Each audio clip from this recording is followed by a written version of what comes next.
Olá pessoal, estamos aqui para falar de um assunto que envolve muita gente e que traz alguns transtornos, principalmente para as mulheres. Sim, e isso que o Adalton disse é relacionado principalmente por conta do componente estético, que é muito mais presente nas mulheres do que nos homens.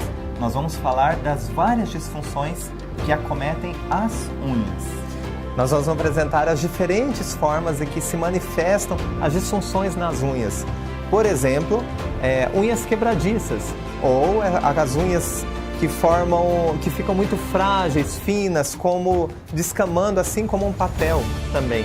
Por que tem esse comportamento? Isso, também tem unhas que ficam com relevos diferentes. Isso. Tem unhas que são acometidas por micro-organismos. E aí a pergunta que fica no ar é, se eu tenho uma unha cheia de micro-organismos, né? E por que a do lado não teve o mesmo acometimento, seja lá do pé, que está todo junto dentro de um calçado? Isso. Como é que uma ficou frágil e a outra está fortalecida? Então são perguntas que nós vamos responder ao decorrer do vídeo. E para entender esse processo, nós vamos lá no tecido embrionário, aonde nós vamos entender o porquê desse comportamento, desse tipo de tecido que forma as nossas unhas. E nós estamos falando do ectoderma. O ectoderma, ele exprime aquele conflito, aquela situação de perda de contato, né? É um tecido de relação. Sim. Então é um contato desejado ou um contato indesejado. Então tudo que eu não consigo ter uma boa relação nisso, o meu corpo pode expressar uma situação, um problema. E nós estamos falando aqui das unhas, e aí então nós já temos uma conotação do que pode estar acontecendo, porque é onde se localiza a disfunção que nós estamos apresentando uma representação do que está acontecendo internamente. E para ser bem mais específico, é a porção ectodérmica, porém é um anexo do ectoderma. Exato. Né? Assim, a exemplo do que nós falamos sobre os cabelos. Né? Então o cabelo, as unhas são anexos do ectoderma. Isso.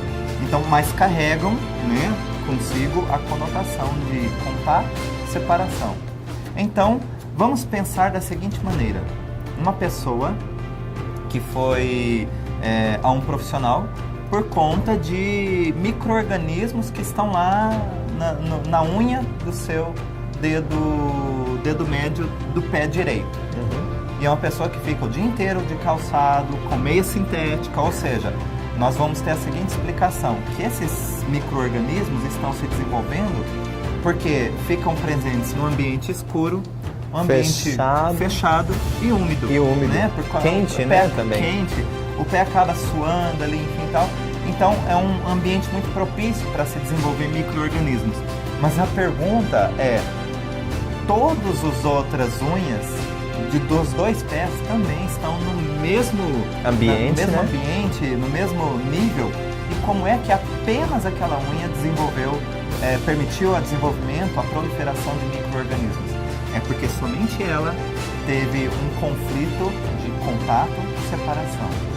Então, nesse conflito de contato e separação, ele pode ser real, pode ser simbólico, imaginário e até virtual. Ou seja, quando nós pegamos aonde nós sentimos a expressão desse conflito, onde sentimos mais fortemente, é aí que se manifesta e por isso acomete uma unha e não a outra, mesmo que esteja muito próxima e no mesmo ambiente fechado.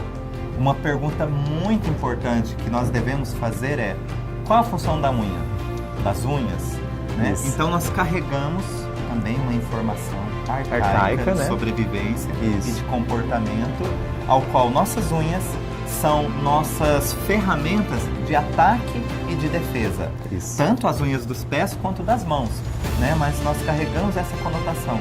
E quando nós temos uma ferramenta ao qual nós somos impedidos de utilizá-la, então novamente nós estamos diante de um conflito psicobiológico que vai exigir um comportamento do organismo. Então nós podemos fazer uma construção, um cenário por que isso tudo acontece. Então, vamos lá.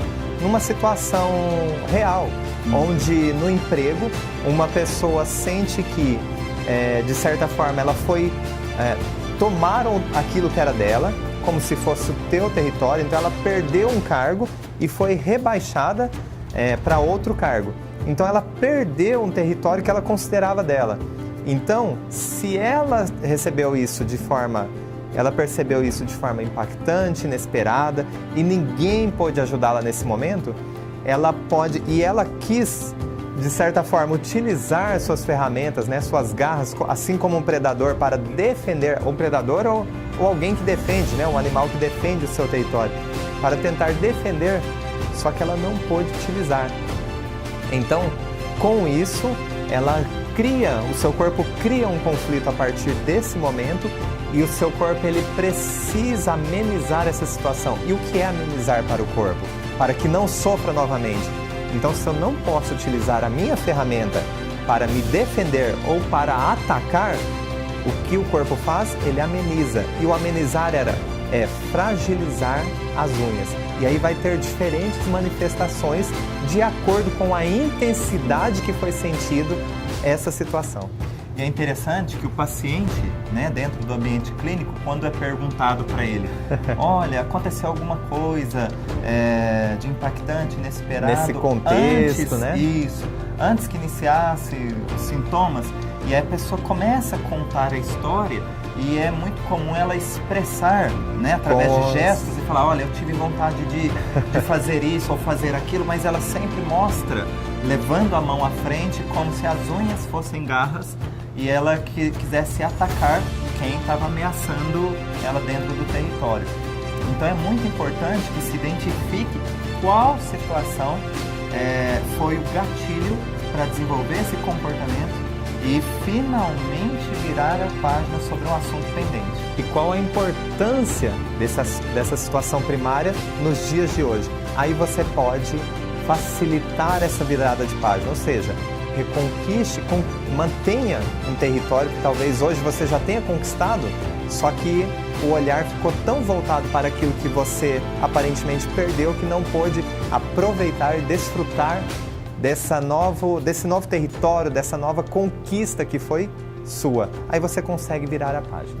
E é tão importante virar a página porque se você deixa isso manifestar-se de forma crônica, ou seja, de longa data, você pode inclusive, através da intensidade da repetição, começar a roer as unhas.